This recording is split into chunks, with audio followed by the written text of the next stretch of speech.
দেখুন আমি কিভাবে দুধ থেকে দই বানাই। প্রত্যেকদিন রাতে আমি ভালোভাবে দুধটাকে প্রথমে ফুটিয়ে নিই।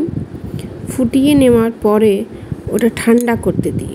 খুব বেশি ঠান্ডা হওয়া চলবে না, একটু যেমন ঈষদুষ্ণ গরম থাকে দুধটি।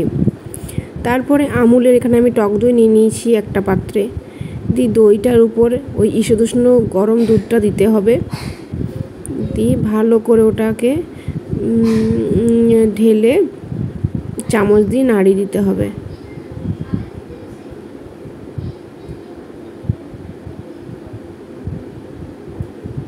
এখানে আমি হাফ লিটার দুধ নিয়েছি। এটা আমাদের 3 জনের সংসারে এটা যথেষ্ট। আমাদের লস্যি খান কিংবা এটা দিয়ে কোনো কিছু খাবার বানান, শুধু খান, খুবই টেস্টি হয়। ঘরের পাতা দই যেমন হেলদি হয়, সেরকম খেতেও খুব টেস্টি হয়। বাইরের দই একটু টক টক ভাব হয়ে যায়, কিন্তু এই দইটা খুবই ভালো হয়, টক ভাব থাকে না, খুবই কম থাকে।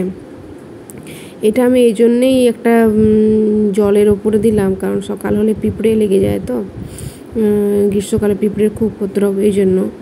রাতে আমি এটা দই পাতে দিলাম। এবার দেখুন সকালবেলা কি সুন্দর দই হয়ে গেছে, একদম চাপ চাপ জমে গেছে। এটা যত বেলা গড়াবে তত মানে থকথকে টাইপের হবে। এখন একটু কম লাগছে, একটু বেলা গড়াতেই থকথকে টাইপের হবে।